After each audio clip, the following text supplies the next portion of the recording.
12 armed men were screaming for doctors, and the only person in the room who wasn't screaming was her. She stood at the far edge of the penthouse bedroom with a mop handle loose in her fingers, watching the most feared man in Chicago's underground fold slowly toward the floor. His black suit jacket pulled tight across his shoulders as he went down.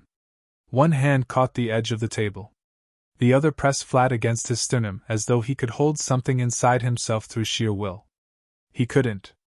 Seo Joon, the name spoken in half the nightclubs and all of the courtrooms on the north side, was going down. Quietly. Without announcement. The way a building goes down when something foundational has been compromised long before the collapse becomes visible. The physicians arrived within 4 minutes. 2 of them. Both carrying the specific kind of urgency that belongs to men who are afraid of the person they are failing. They checked his pulse. His pressure. They called out numbers to each other in clipped tones, established in 4-line in under 90 seconds, started a refrigerated saline infusion from the rolling medical kit that lived permanently in the room next door. Nobody looked at her. This was not unusual. She had been cleaning this floor for 11 weeks.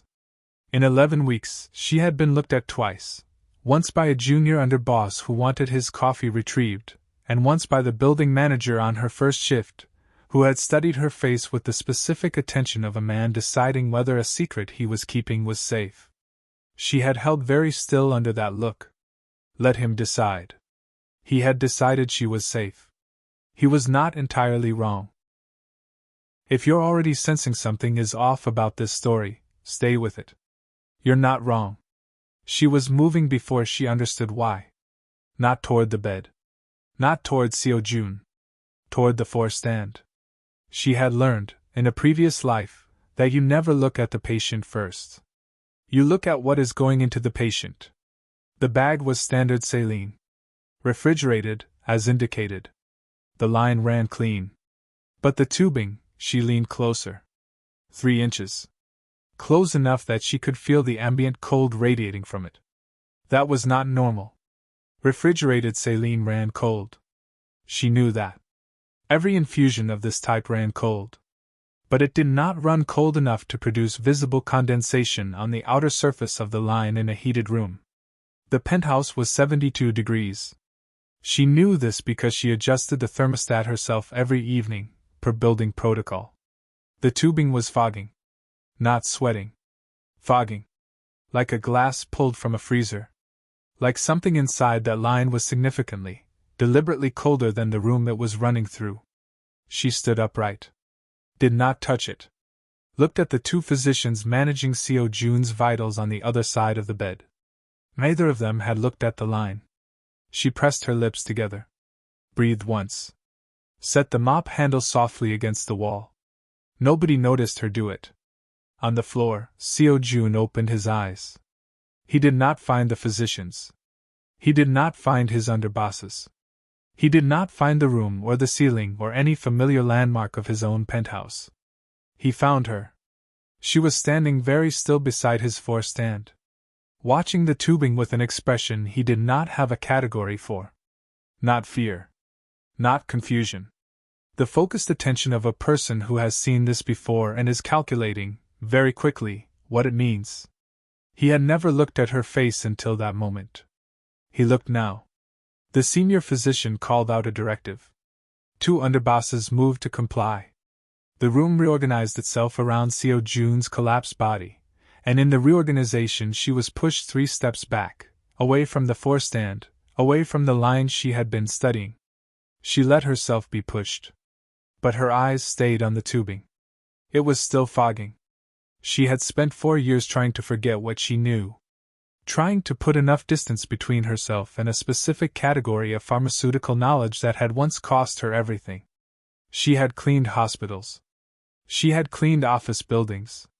She had taken this particular job, in this particular tower, because the pay was exceptional and the hours were solitary and nobody in a Korean crime syndicate was going to ask a black woman in a cleaning uniform about her educational history.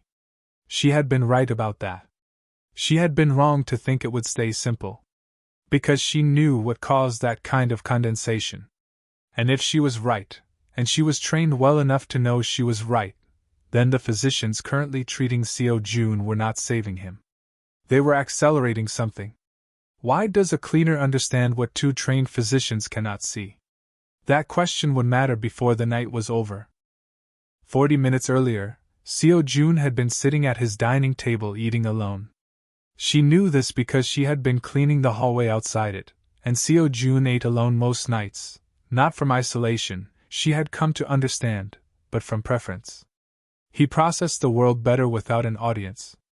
She recognized this in him without analyzing it, the way you recognize something you also do. The table was set for one. Chopsticks. A ceramic bowl of something that smelled of ginger and dark soy. A single finger of whiskey, barely touched, beside his right hand. She moved her cart past the doorway without slowing. He didn't look up. This had been her life for 11 weeks. 6 floors. 17 rooms. One isolated penthouse level restricted to senior syndicate personnel and a medical support staff that rotated on a schedule she had memorized without intending to. The building manager, a compact Korean man named Mr. Shin who smelled of cigarettes and disclosed nothing about himself, had given her the assignment after a 20-minute interview in which he had asked her only 4 questions. Could she work alone? Could she keep a schedule? Could she keep her mouth closed? Was she allergic to anything in a standard janitorial supply kit? She had answered yes, yes, yes, and no. He had not asked about her background. She had not offered it. What he did not know, what nobody in this building knew, was that 3 years before she took this job, Maya Reed had been a logistics coordinator at a pharmaceutical company called Celsius Tech Biomedical. Cold Chain Division. She had managed the temperature-controlled shipping protocols for clinical trial compounds traveling between research facilities and privately contracted medical networks. She had been good at it. She had been, in fact, exceptional at it, precise, systematic, fluent in refrigeration tolerances and compound degradation thresholds in the way that certain people become fluent in things they come to love before they learn to be afraid of them. She had started noticing things in the 3rd week. Not because she was looking. Because she was thorough, and thoroughness was, in her experience, the most dangerous quality a person in her position could possess. The first thing she noticed was the refrigeration rotation schedule for the medical storage cart on floor 16. Replacement cold packs appearing every 36 hours instead of the standard 72. Not a problem in itself. Explainable. High-traffic medical environment, perhaps higher ambient temperatures, faster thermal transfer. Explainable. She wrote it down in the small notebook she kept folded inside her front uniform pocket. She did not know why she wrote it down. She had learned, at Celsius Tech, to document anomalies before she understood them. The anomalies she failed to document had cost her later. The second thing she noticed was the disposal bin outside the medical room on floor 16. Standard pharmaceutical waste. Injectable packaging. Saline bag wrapping. Sterile tubing coils. She passed it every shift. She was not authorized to handle it, only to clean around it. But she was authorized to look. And on the 14th day, in the upper layer of the disposal bin, she found a medication seal. Small. Circular. The kind that sits over the port of a pharmaceutical-grade compound vial to confirm integrity of the seal before use. It was stamped with a company logo. She stopped walking. Her cart rolled 2 inches forward on its own momentum and stopped against the wall. She looked at the seal for a very long time. Celsius Tech Biomedical. The company that had employed her. The company she had reported to federal investigators. The company that had subsequently accused her of falsifying cold chain records, stripped her pharmaceutical logistics certification, and ensured that no medical supply company in the continental United States would return her calls. The company she had spent 3 years trying to forget. Its seal was in the garbage beside a Korean crime boss's bed. She put the seal in her notebook. Refolded it. Placed it back in her front pocket. Picked up her mop. She cleaned the rest of the floor in silence. She did not tell anyone. Not yet. She had watched Seo Joon without meaning to, in the weeks since she found the seal. Not for any reason she could have defended. Partly because she was trying to understand the timeline. How long this had been happening, whether the compound rotation schedule she had noticed matched any visible physical pattern in the person most directly affected. She was not doing anything with the information. She was simply collecting it. The way she had been trained to. His hands had started shaking in the 5th week of her employment. She noticed this first when he opened a window on the east side of the floor, the one she always cleaned around 9 p.m. on Tuesdays, and his grip on the frame was wrong. Too careful. Compensating. He was always cold. In a building where every other person regulated the thermostat upward, Seo Joon ran colder. The senior underboss had mentioned it once to the building physician in passing. She had been cleaning the corridor, a casual observation, not a concern. He runs cold now. It's the stress. It's the season. She had kept her face neutral. She had written, peripheral cold, progressive, week 5, no external temperature explanation. By the 7th week, she had 3 pages of notes. She kept them in a language that was not quite medical and not quite personal, a system she had developed at Celsius Tech, for documenting anomalies that her supervisors didn't want documented. Shorthand. Time-stamped. Dense. If anyone found the notebook, it would read as a cleaning schedule with unusually specific entries. It was not a cleaning schedule. Seo Joon's deterioration had become visible to everyone by then, which meant it had been visible to her for weeks before anyone else registered it. The physicians attributed it to autoimmune stress response. Elevated cortisol. The physical cost of sustained organizational pressure. The senior doctor, a careful, quiet Korean man named Dr. Yoon, who moved through the penthouse with the specific discretion of someone who understood the nature of his employment, had ordered blood panels twice. Both came back within standard parameters. Within standard parameters. She had overheard him say this to the underboss named Park in the corridor outside the medical room. She had been changing a bin liner 4 feet away.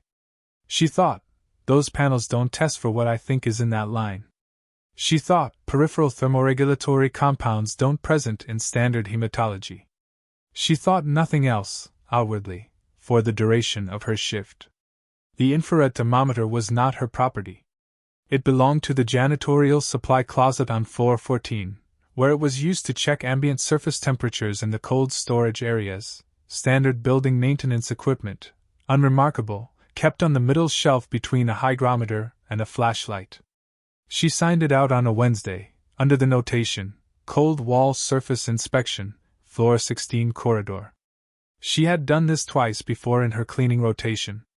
Nobody reviewed the sign-out log closely enough for it to matter. The reading she took from Seo Joon's forearm was not a reading she should have been able to take. She had not intended to take it from him directly. She had intended to verify her suspicion by scanning the surface temperature of the 4 bag in use, comparing it against the registered contents. Standard cold chain verification. A test she had run hundreds of times at Celsius Tech on compounds in transit. But he had been awake. It was past midnight. She had let herself in to retrieve the waste bin and replace the floor-level supply items, as she did every 3rd night. The room was dark except for the lamp on the far table. His eyes were open. He watched her come in. He did not speak. She moved to the waste bin, replaced the liner, tied the old one, set it by the door. And then she had made the decision she had been negotiating with herself for 11 days. She took the thermometer from her card pocket. She held it up slightly, so he could see it. She did not explain. She met his eyes once. He said nothing. His expression said nothing. She scanned his forearm. 31.4 degrees Celsius. She read the display twice. Looked at him. Looked at the number again.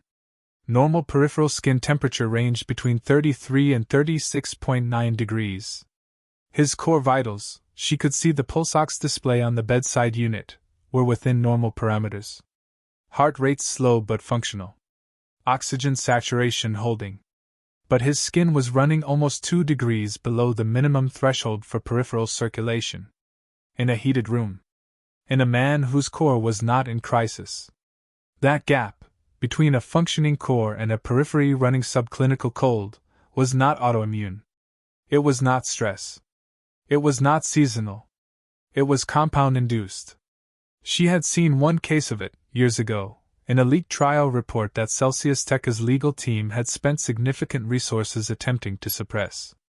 An experimental thermoregulatory compound, unlicensed, still in black market trial phase, that worked by suppressing peripheral vasoregulation without touching core temperature. Designed, theoretically, as a treatment for hyperthermia in extreme environments. Repurposed, in practice, for something else entirely.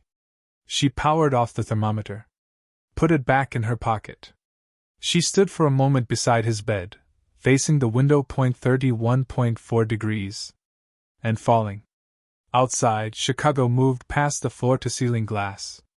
40 stories below, the city kept its ordinary noise, traffic, wind off the lake, a siren moving south on Michigan Avenue. Indifferent. Enormous. Entirely unaware that in a penthouse on its northern edge, a man was being slowly cooled from the inside while the people responsible for his care read normal numbers and felt reassured. She turned to go. His voice stopped her. Low. Not loud. The kind of voice that didn't need volume. What does it say? She paused. Looked at the display she was already holding out of his sight line. She should not have answered. It says you're colder than you should be, she said. She left before he could ask her how she knew what that meant. The underboss named Park had begun moving differently through the Syndicate floors in the past 2 weeks. She noticed this the way she noticed everything, not by watching him directly, but by reading the room he had recently left. The residue of a person's behavior, she had always found, was more legible than the behavior itself. Park left rooms with the slightly elevated energy of a man whose private timeline was accelerating. He asked questions about Seo Joon's condition with the specific quality of attention that belongs to a person who already knows the answer and is checking whether others do. She documented this in 3 lines. Then she stood at the window of the supply closet on floor 15 and thought very carefully about what she was going to do. She was a cleaner with a falsified employment record, a revoked professional certification, and direct knowledge of an illegal pharmaceutical compound currently being administered to a man who, by every legal definition, she should have reported to federal authorities 11 days ago. She thought about the federal investigators who had reviewed her original report at Celsius Tech. She thought about how that had ended. She went back to work.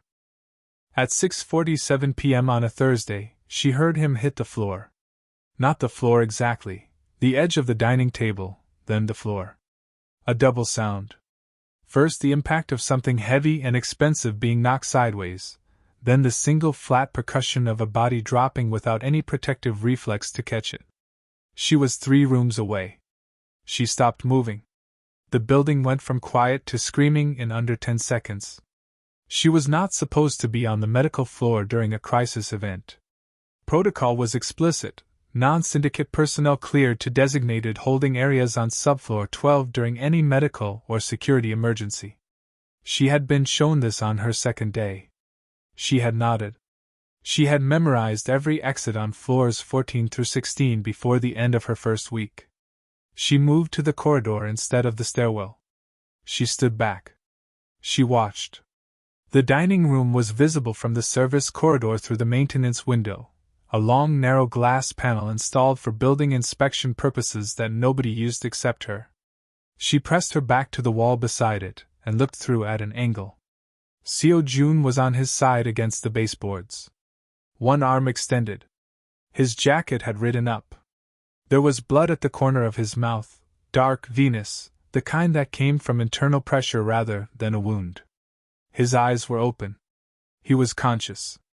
Barely. Dr. Yoon arrived in 90 seconds. A second physician 40 seconds behind him.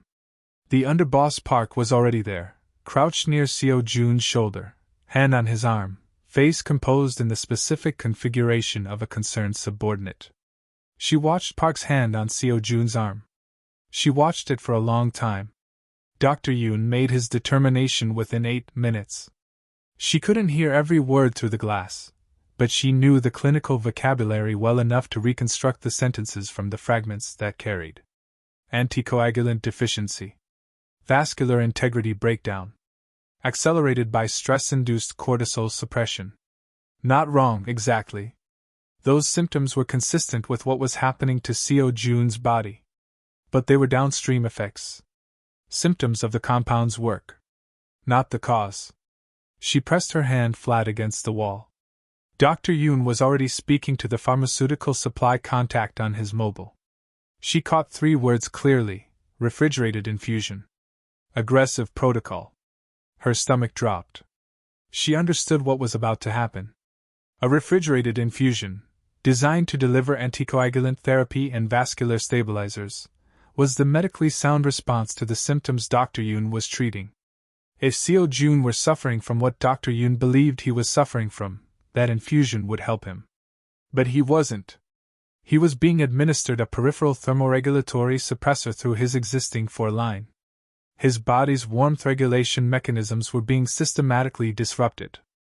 Every degree of external cold delivered directly into his bloodstream, through a refrigerated infusion that nobody had any reason to question, would compound the compound's effect. They were not going to save him. They were going to help it finish.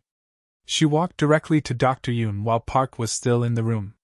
She knew this was a mistake before she did it. She did it anyway. There is a threshold beyond which professional self-preservation and personal conscience stop negotiating, and she had located that threshold very precisely in the previous 11 weeks. She had been approaching it in increments. She arrived at it now. "Excuse me," she said. Dr. Yoon turned with the expression of a man interrupted during critical work by a minor inconvenience. She spoke quickly and quietly. She told him what she had observed in the tubing. She used the category terminology: thermoregulatory suppressor, peripheral vasoregulation, cold chain compound, without naming the specific compound, without naming Celsius Tech, without giving him anything he could trace back to her professional history. She told him the refrigerated infusion would accelerate the damage. Dr. Yoon listened for approximately 15 seconds. Then he said, and she had learned, in her previous life, that this was the sentence that preceded every consequential institutional failure she had ever witnessed. "I appreciate the concern, but this is outside your area." He turned back to Seo Joon. Park had watched the entire exchange without expression. She was back in the service corridor before she finished processing what his expression had meant. She stood in the dark of the corridor and breathed twice and looked at the wall. Then she looked at the maintenance window. Through it, she could see the new 4-line being prepared. The refrigerated bag hanging on the stand. The tubing being connected. The same tubing. The new condensation already beginning to form along its exterior in the heated room. Faster than before. She had one option, and she had known it for 11 days. She was going to have to say it to his face. Not to the physician. Not to the underboss. To Seo Joon. While he was conscious. While he could still hear her. While there were enough witnesses in the room that silencing her afterward would require a decision, not a reaction.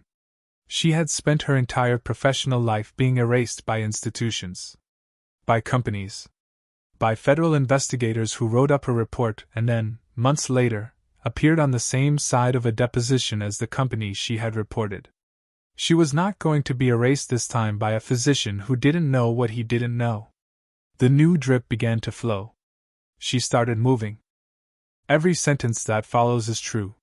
She did not announce herself. She did not knock. She did not ask permission. She walked through the door. The room held 9 people. 2 physicians. 4 armed underbosses. 1 syndicate administrator whose name she had never learned. Park, standing at the far left wall, arms at his sides, watching Seo Joon's monitored vitals with the composure of a man who liked what he was watching. And Seo Joon, propped against the headboard. Still. Lips faintly blue at the edges. Eyes at half-mast but tracking. He found her before she reached the 4 stand. She went to the line first. She did not look at anyone else. She took the tubing in both hands, located the primary connection point above the inline filter, and disconnected it. Clean. One motion. The drip stopped. Hey! One of the underbosses moved toward her. Large. Fast. Seo Joon said one word in Korean. The underboss stopped.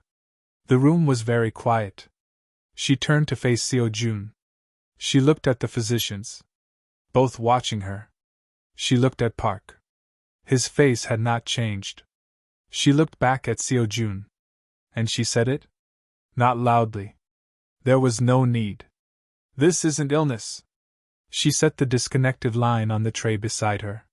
Someone is destabilizing your thermoregulatory function. She reached into her front uniform pocket. Removed her notebook. Found the page. Turned it so he could read the notation she had made 11 days ago, when she had first identified the compound's seal in the disposal bin.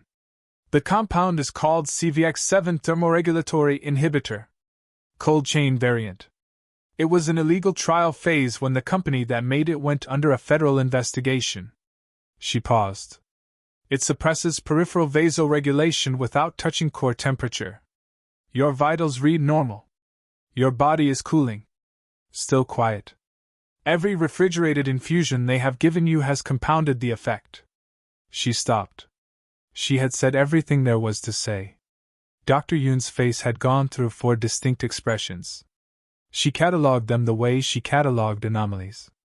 First, irritation, the cleaner from before again. Second, confusion, she is using terminology she shouldn't have access to. Third, something that was not quite fear but was adjacent to it, the terminology is correct. Fourth, stillness. The specific stillness of a man recalculating every decision he had made in the past 2 weeks. The second physician said nothing. He was looking at the disconnected 4-line. Park had not moved. His arms were still at his sides. His face was still neutral. She noted this. She filed it. Seo Joon had not looked away from her once. He was sitting with the careful uprightness of someone managing significant pain behind controlled stillness. His left hand was flat against the mattress. His right hand had formed a loose fist at his side. He was colder than anyone in that room understood. He looked at her the way she imagined he looked at very few things, with the unguarded attention of a man who has just encountered something he does not yet have a framework for. He asked one question. Who are you? Not hostile. Not soft. The genuine taxonomic confusion of a person discovering that an object they had categorized incorrectly was, in fact, something else entirely. She held his gaze. She said, Someone who's seen this compound before.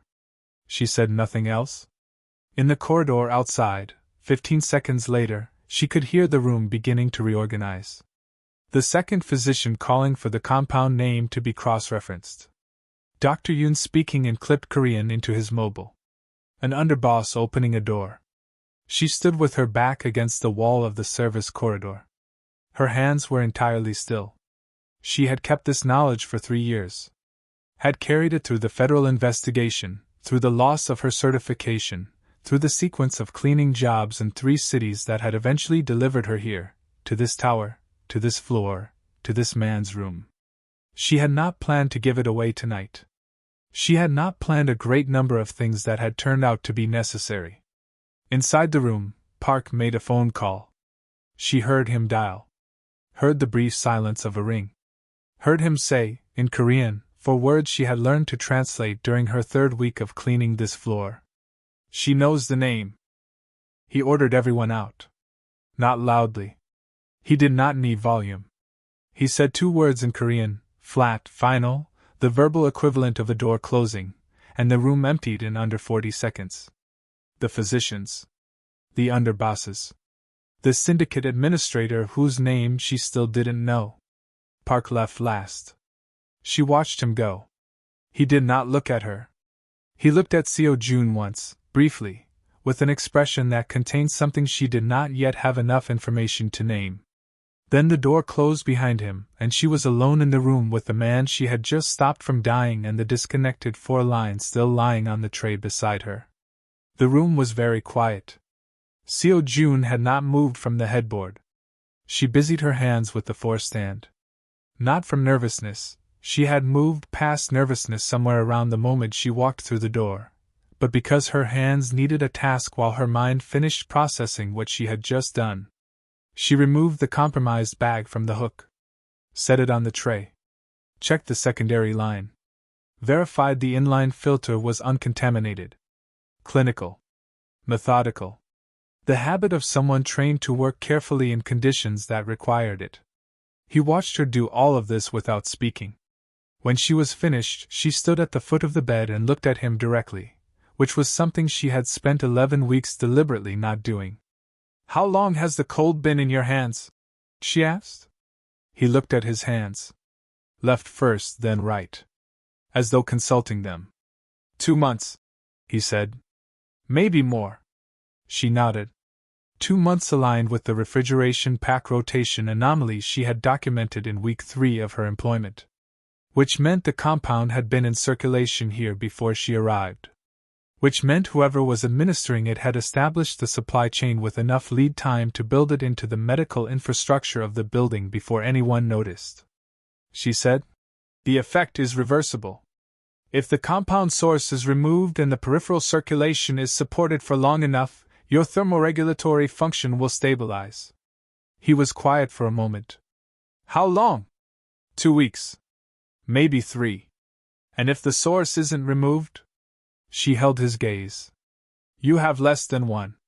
He absorbed this the way he seemed to absorb most things, without visible reaction, the information traveling inward to somewhere she couldn't observe. He looked at the window. Chicago was dark outside and now, the lake invisible beyond the city light. Then he looked back at her. "Sit down," he said. She pulled the chair from beside the monitoring equipment and sat. Not close. A professional distance. She set her hands in her lap and waited. What followed was the most unusual conversation of her life, and she had, by this point, lived a life that contained several strong contenders for that title. He asked questions the way she imagined he ran meetings, direct, sequenced, without redundancy. No question repeated what a previous question had already established. No question asked for confirmation of something he had clearly already concluded. He simply moved, methodically, through everything he needed to know. How she had identified the compound. What Celsius Tech was. What the federal investigation had found and what it hadn't. How she had ended up in this building. How long she had known. Why she had waited. She answered everything. Not because she had decided, in some clean, deliberate way, to trust him. She was not sure she trusted him. She answered because the alternative, the continued management of a secret that was now too large and too dangerous for one person to contain alone, had run out of viable timeline. She told him about the cold chain division. About the trial compound reports she had found in a shared server folder she was never supposed to access. About the private medical network the biotech company had been using to run unlicensed trials through Syndicate-controlled facilities. Not his organization specifically, she clarified. Syndicate adjacent. Supply chain infrastructure. The kind of institutional overlap that happens when criminal networks and pharmaceutical logistics share the same shipping corridors and nobody asks questions about the refrigeration requirements. She told him about her report to the federal investigators. She told him how that had ended. He listened without interrupting once. This was, she would think later, the detail that undid her most completely. Not his coldness, not his power, not the way the room had emptied when he spoke. The fact that when she was speaking, he simply listened. Fully. Without preparing his response. She could not remember the last time someone had done that. When she finished, he was quiet for a long moment.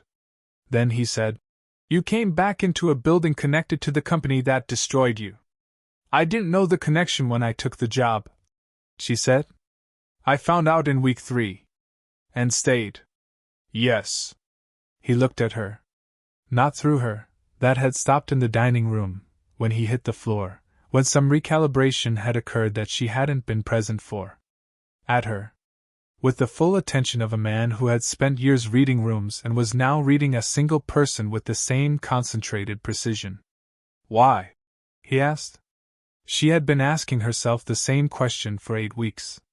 She said, "Because whoever is running the compound through this building has federal protection. And federal investigators already buried my report once. If I walked away from the only direct evidence trail I'd ever found, I'd be walking away permanently." He nodded slowly. "A single, considered movement. That's one reason," he said. She didn't answer. He didn't push. He let her stabilize his peripheral circulation that night using the portable thermal regulation kit from the medical supply room, a device she had identified in week 4 as the correct countermeasure, and had been quietly relieved to find on site. The process required her to work closer than she had ever been to him. She could feel, through the material of his sleeve, that his arm was the temperature of someone who had been outside in January. He did not make it difficult. He followed every instruction without commentary, which was either trust or pragmatism, and she had decided, for the time being, not to investigate which. At one point, adjusting the thermal cuff above his elbow, she became aware that he was watching her hands. Not her face. Her hands. With the focused attention of someone learning a procedure they intend to understand rather than simply submit to. She kept working. "You were good at your job," he said. Not a question. "Yes," she said. "They knew that when they framed you." She paused. One breath. Then continued working. "Yes," she said again. He said nothing else. But his arm, under her hands, was slightly warmer than it had been 20 minutes before. And the silence between them had changed quality in a way she did not examine too closely, because she was a woman who had learned to be precise about what she allowed herself to want, and precision required not looking at certain things directly. She finished. Removed the cuff. Set it on the tray. She stood. Picked up her cart. At the door, she stopped. "The underboss named Park," she said without turning around. "He was watching your vitals when Dr. Yoon called the refrigerated infusion. He looked satisfied." A pause. "I thought you should know." She left. Behind her, in the room she had just walked out of, Seo Joon sat alone in the dark for a very long time. He had controlled this organization through an infrastructure of fear and information. He knew, at every moment, where the threat in a room was coming from. He had not known where it was coming from for 2 months. And tonight the person who had found it, named it, and stopped it, without authority, without protection, without anything to gain and everything to lose, had been the woman he had watched clean his floor for 11 weeks without once considering that she might be the most qualified person in his building. He looked at his hands. Warmer than they had been. He thought about her hands, and the steadiness in them, and the way she had said yes to both of his observations without flinching, not performing composure, simply possessing it, the way you possess something you have had to earn at significant personal cost. He thought, "I have made a serious error in categorization." He thought, "I will not make it again." She was in the wrong room when it happened. Seo Joon had moved her. She hadn't known he'd done it, had simply arrived for her shift to find her access card now opened a different room on floor 14, one floor below the penthouse medical level, with a small note in the building management system marked under maintenance notation in Mr. Shin's handwriting. Cleaning assignment adjusted per floor management. She had understood immediately what it meant and what it didn't say. She had been 3 rooms away when the gunfire hit the medical floor. 2 men. Suppressed weapons. They had come through the service elevator, her elevator, the one she used every night, the one that opened onto the corridor outside the medical room without passing through security on the main residential floors. They had known the layout. They had gone directly to the room where she had been assigned until 20 hours earlier. She heard the shots from the stairwell. She pressed herself into the concrete of the landing and counted. 4 shots. A pause. 2 more. Then voices, Korean, rapid, the specific cadence of men discovering something was wrong with their intelligence. The room was empty. She was not there. She found out the rest from a conversation she was not supposed to hear. Seo Joon and 2 senior underbosses in the East Corridor, 40 minutes later, after the building had been locked and swept. She was behind the maintenance door. She had learned, in 11 weeks, which maintenance doors in this building were soundproofed, and which were not. This one was not. She pressed her back against the wall and listened. The biotech operation was larger than she had known. She had understood the Celsius Tech connection, the compound, the federal investigation, the supply chain running through Syndicate adjacent logistics. She had understood it as a pharmaceutical crime with criminal infrastructure. A company trafficking illegal compounds through organized crime networks. She had not understood the scale. The executives behind the CVX-7 compound were not rogue researchers.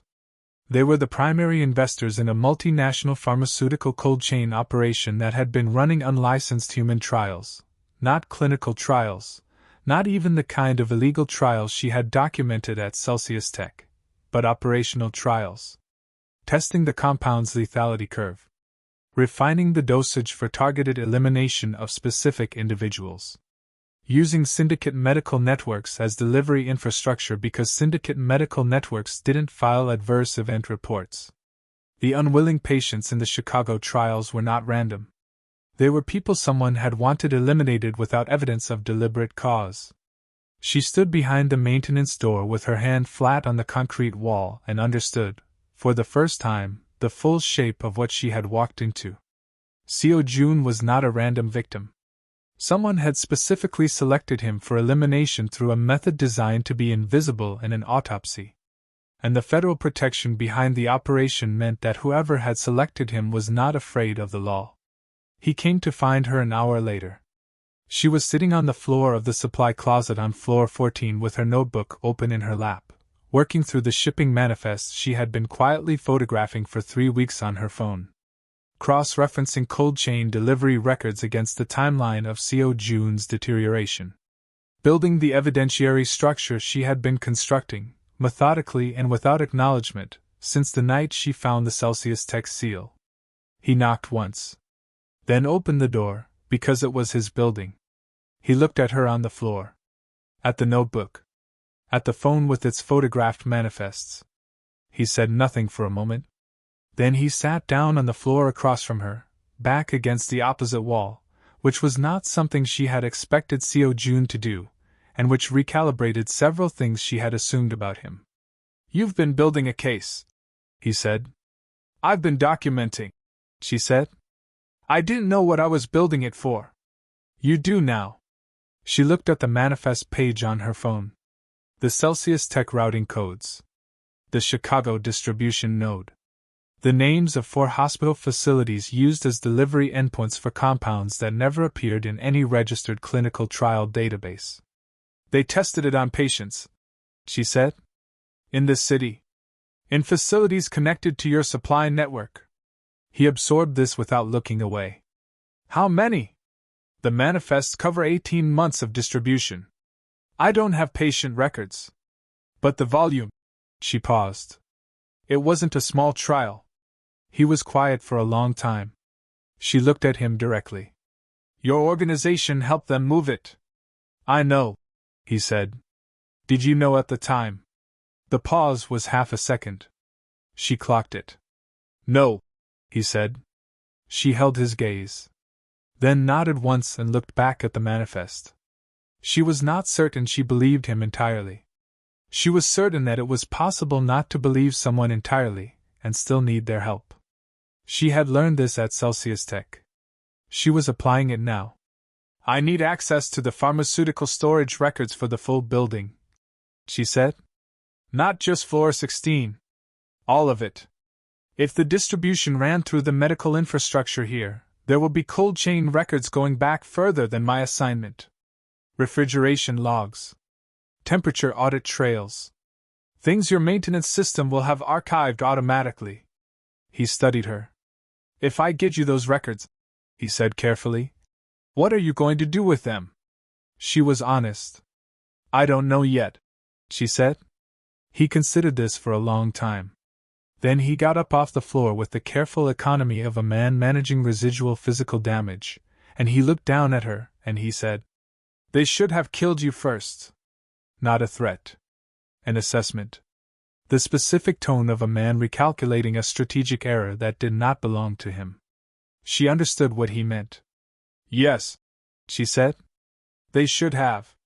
He left to get her the records. 3 a.m. had become their hour without either of them deciding it. She did not examine this. She documented the records he gave her, cross-referenced the refrigeration audit trails against the Celsius Tech distribution codes she had memorized 3 years earlier, and built the clearest evidentiary map she had ever constructed, cleaner than the original report she had filed with federal investigators, more complete, more damning.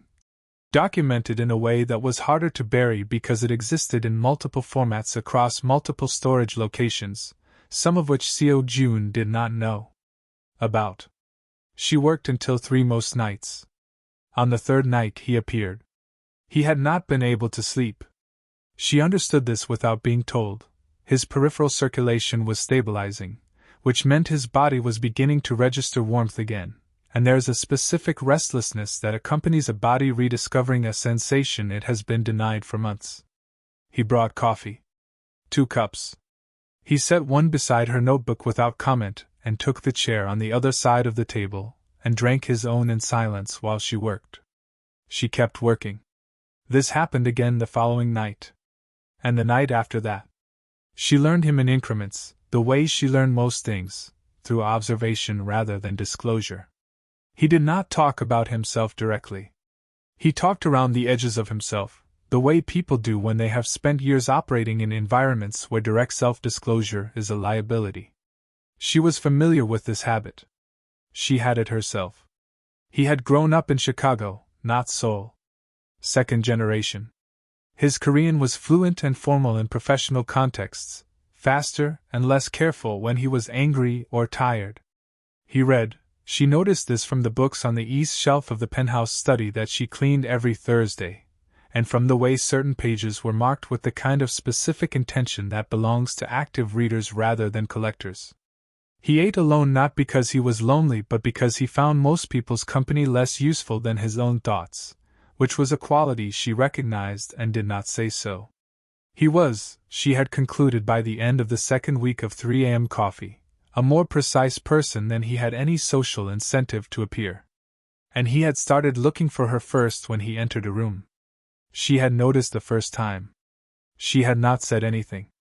She had noted it in the same internal register where she kept other things she was not yet ready to examine. The jacket happened on a Wednesday. She had not slept well.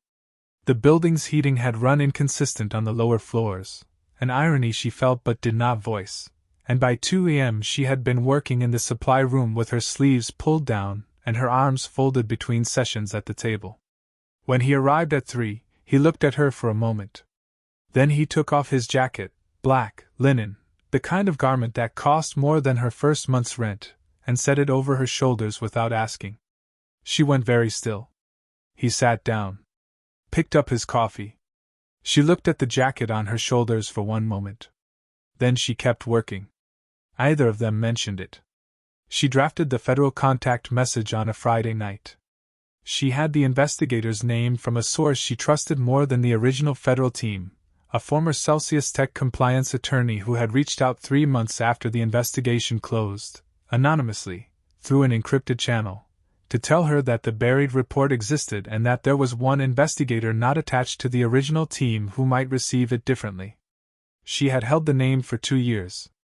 She opened an encrypted message draft at 1:47 a.m.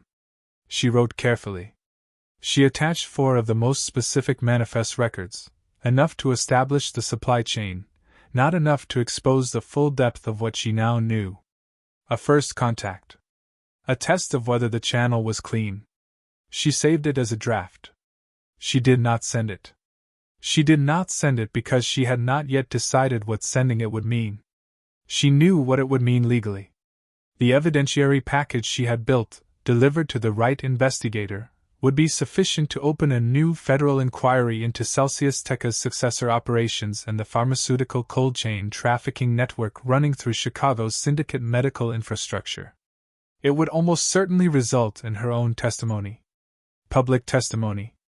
Which would expose everything: her presence in this building, her access to the records, the 3 a.m. coffee, The jacket, the way she had rebuilt Seo Joon's peripheral circulation while he followed her instructions without complaint. The way he looked for her first when he entered a room. All of it would become evidence. All of it would become public. And Seo Joon, who was not innocent, who ran an organization built on systems she had significant moral reservations about, who had nonetheless sat across from her on a supply room floor and listened to her with the full weight of his attention while she described the worst professional experience of her life. Seo Joon would not survive federal scrutiny. She sat with this for a long time. She did not send the message. He found the draft at 3:22 a.m. She had stepped into the corridor to retrieve a second manifest file from the locked cabinet, and when she came back he was standing at the table with her laptop open in front of him. Not reading it, he had clearly already read it. He was simply standing there with his hands at his sides and the expression on his face that she had come to understand meant he was processing something he had not anticipated. She stopped in the doorway. He looked up. The silence lasted long enough that she became aware of the building's ambient sounds, the ventilation, the distant elevator, the city outside 40 floors below. "Were you planning to stay?" he said. Not angry. Something quieter than anger, and more difficult. She looked at the draft on the screen. At him. At the draft again. She said, "I haven't decided." He looked at her for a long time. Then he closed the laptop gently, as though it were something breakable, and he walked to the window, and he stood with his back to her and his hands in his pockets, and he looked at Chicago. She stayed in the doorway. "The investigator you contacted," he said finally. "Is the channel clean?" She absorbed the question. What it meant that he was asking it. What it meant that his first response to finding her draft was not to destroy it, or to remove her from the building, or to make the phone call that would have ended this very quickly, but to ask whether her source was protected. "I think so," she said. He nodded. He kept looking at Chicago. "Don't send it yet," he said. "There are 4 people in this building who need to not be here when it goes." She understood. "How long?" "A week." She stood in the doorway for another moment. Then she said, "Seo Joon." He turned. She looked at him directly, which had become easier over the past 2 weeks and was therefore more dangerous. "Why does it matter to you if my channel is clean?" He held her gaze. He said, "Because I would rather your report succeed than fail." He turned back to the window. She stood there for a long time. Then she went back to the table. Opened the laptop. Did not send the message. Looked at his reflection in the dark glass of the window. He was already looking at hers. The warehouse was cold before anyone lit the first fire. Chicago cold. January cold. The kind that comes off the lake and finds every gap in a building's insulation. Concrete floors. Exposed steel. The refrigeration units running in a long row on the east wall, humming with the specific persistence of industrial machinery that doesn't know yet it is about to be destroyed. 6 of them. She had counted on the manifest. 6 refrigeration units. 47 compound vials per unit, current inventory. Enough CVX-7 thermoregulatory inhibitor to treat, to kill, more than 200 people. She kept her back to the wall and watched the door. Seo Joon came in with 8 men. Park was already there. He had come with 5 of his own. They were standing near the refrigeration units, which told her everything she needed to know about what Park's priority was in the next 60 seconds. Destroy the evidence. Remove the supply chain. Leave nothing that could be traced. Park saw Seo Joon. His face did not change. "You look better," Park said in English. A choice. Deliberate. He wanted her to understand the conversation. "You know why," Seo Joon said. She stepped forward from the wall. Park looked at her. She had the manifest records in a sealed folder. She held them up, not to Park, to the 2 men flanking him, both of them Syndicate, both of them Park's, but Syndicate first, she had calculated, Park's second. "The distribution records go back 31 months, she said. "The biotech investors wired payment through 4 shell accounts. 2 of those accounts have filings with names you recognize. She set the folder on the floor between them. Whoever they tell you to protect, they will burn you before they touch those names. One of the men looked at the folder. The other looked at Park. Park moved first. Not toward her. Toward the refrigeration units. He had a device in his hand, small, magnetic, the kind used for industrial system override. She had 2 seconds to understand what it was. Seo Joon was already moving. 3 things happened almost simultaneously. The first refrigeration unit blew its compressor. Heat. Pressure. Not fire, not yet, but the specific violent exhalation of industrial refrigeration failing under forced override. The sound was enormous in the concrete space. Park's man on the left drew his weapon. She went down behind the nearest shelving unit. Gunfire. Short. Disciplined. Seo Joon's men were faster. 2 of Park's men went down. The third backed toward the units. The fourth dropped the weapon and raised his hands without waiting to be told, which she noted as the intelligent decision in the room. Park ran. Seo Joon followed. The second refrigeration unit went. This time there was fire. Blue-white chemical, the kind that comes from compound volatilization under heat. It ran along the floor in a fast thin line toward the third unit. She was already moving in the opposite direction. Away from the units.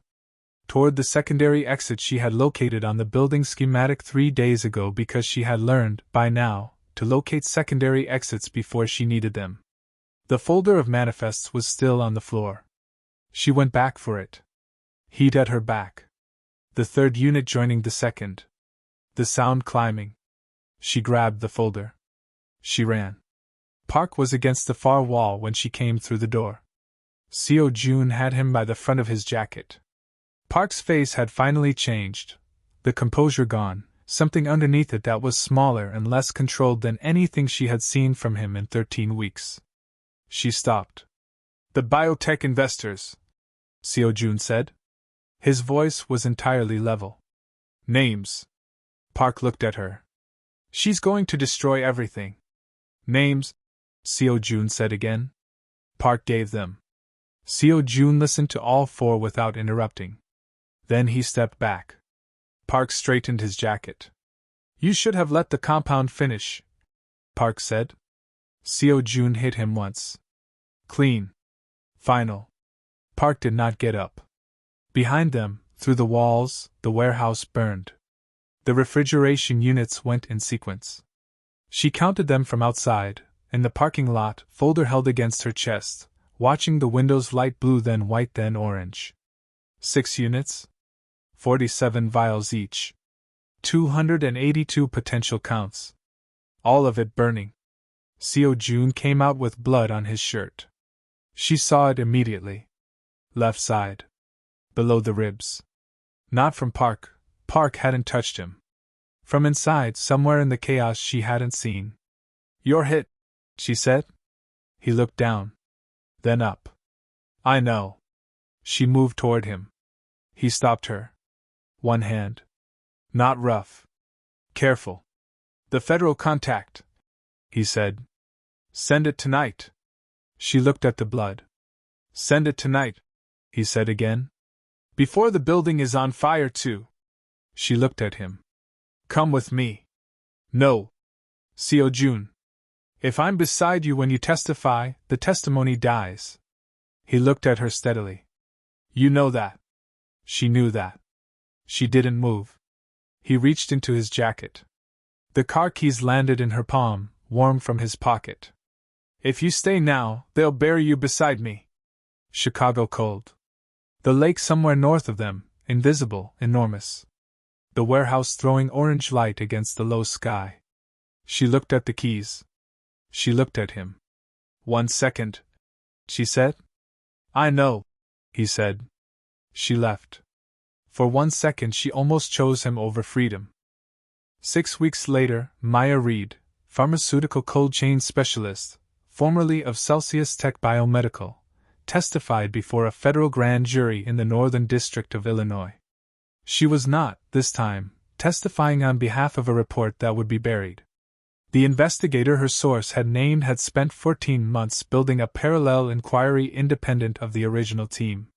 Her evidentiary package, the manifests, the refrigeration audit trails, the temperature records, the distribution codes, the 4 shell account filings with the names Park had given Seo Joon in a burning warehouse, had arrived in his hands complete and documented, and, for the first time in her professional life, received. She testified for 3 days. She was precise. She was composed. She did not perform either of these things. She simply was them, the way she had been in Seo Joon's room on the night she disconnected the 4 line and told the most dangerous man in Chicago's underground that he was being refrigerated alive, not because she had decided to be brave but because the information was true, and there was no version of herself in which she sat on true information when lives depended on it. That was the answer to the question the story had been asking since Chapter 1. Why does the cleaner understand what trained specialists cannot identify? Because she was never a cleaner. She was the most qualified person in that building from the first night she walked in.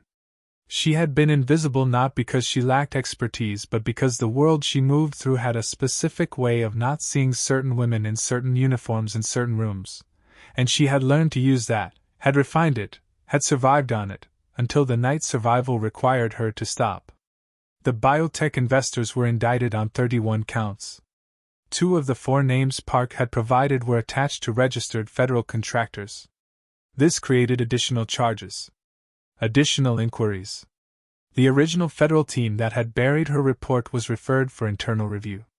Celsius Tech Biomedical's successor entity filed for protective receivership before the 3rd day of her testimony. She watched this from the corridor outside the grand jury room during a recess, on her phone, with coffee from the building's basement cafe going cold in her other hand. She did not feel triumphant. She felt accurate. She thought about Seo Joon every day. She did not do anything with this.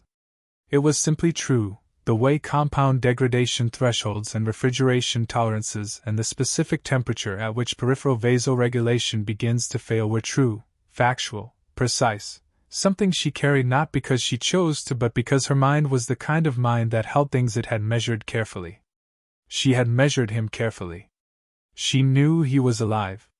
She knew because his organization was still operational, reduced, restructured, operating under the specific profile of a network that had cut 3 compromised nodes and was rebuilding tighter, and organizations do not rebuild with that pattern when their principle is dead. He was alive. He had not contacted her. She had not contacted him. She understood why. She understood it the way she understood all precise things, completely, without comfort. The package arrived on a Tuesday evening in February. No return address. Sent via private courier. A box, approximately the size of a coffee thermos, wrapped in plain brown paper and left outside her apartment door. She stood in the hallway and looked at it for a moment. Then she carried it inside. Inside the wrapping, a thermal mug. Ceramic. The kind built for sustained insulation, engineered to hold temperature for hours, the same principle as a pharmaceutical cold chain vessel, though at the opposite end of the spectrum. Not cold. Warm.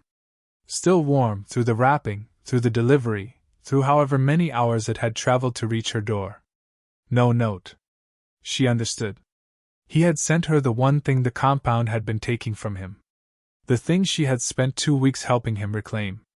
The thing she had understood, from the first night she took the thermometer reading in his dark room, was not simply a physical symptom but the theft of something fundamental, warmth, as a bodily fact, as a capacity, as the evidence that you are still alive in the way that matters. He had wrapped it and sent it to her. She sat with it in her hands for a long time. Outside, Chicago's snow moved past the window. White and indifferent and enormous, the way the city always was, the way it had been the night she left him in a parking lot with keys in her hand and orange light at her back. She thought, he let me go because it was the only way either of us could remain what we actually were. She thought, he knew that before I did. She made coffee. Poured it into the thermal mug. Felt the warmth transfer through the ceramic into her palms. Somewhere across this city, in a dark penthouse 40 floors above Chicago, a man who had survived 3 assassination attempts and a federal investigation and a compound designed to cool him to death was watching snow fall through floor-to-ceiling glass. She hoped he was warm. After everything they had survived together, the compound, the warehouse, the testimony, the silence, the last thing he gave her was warmth. She kept it. If you want to know what happens next, or if you want a part 2, tell me in the comments. And if you are new here, subscribe. A new story drops tomorrow.